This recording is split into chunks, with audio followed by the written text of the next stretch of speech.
मी सरकारी सेवेतनं सेवानिवृत्त झालोय.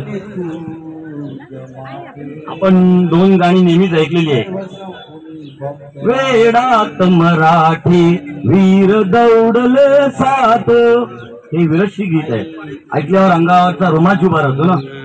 आणि आपली भाषा मराठी पाऊल पडते पुढे, पडते का हो खरंच पुढे?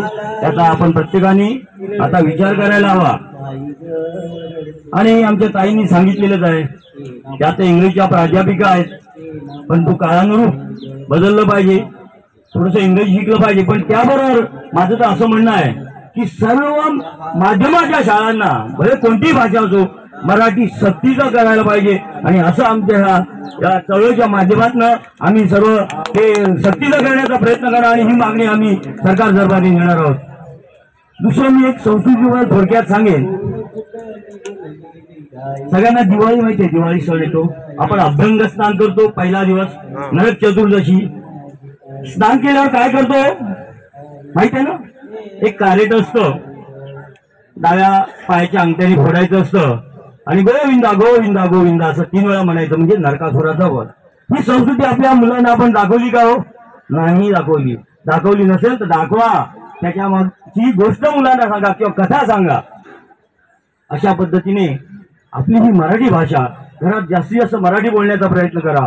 मुलांना बरोबर कोणीतरी बरेच सगळे दिग्गज वक्ते, अनुभवी वक्ते, त्यांनी सांगितलं 57, 78 हे शब्द किंवा हे आकडे म्हणजे काय मुलांना सांगावं लागतं.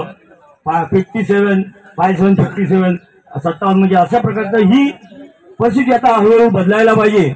त्यांनी इंग्रजी शिकता शिकता आपण त्यांच्याशी मराठी हितगुज केलं पाहिजे, बोललं पाहिजे जास्तीत जास्त, तर मराठीचा प्रसार प्रचार होणार आहे. अशा पद्धतीने आपण सगळ्यांनी मराठी जगूया, मराठी जागूया.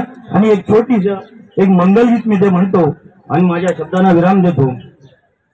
मराठी भाषा आमची छान, मराठी बोली आमची महान, मराठी भाषा आमची छान, मराठी बोली आमची महान. या भाषेची सुंदर वाणी, या भाषेची सुंदर वाणी, कविवर रचती सुंदर गाणी, कविवर रचती सुंदर गाणी. संतांचे अनग्रंथांचे, संतांचे अनग्रंथांचे असे पूज्यस्थान. मराठी बोली आमची महान, मराठी बोली आमची महान. जय हिंद, जय महाराष्ट्र, जय शिवराय.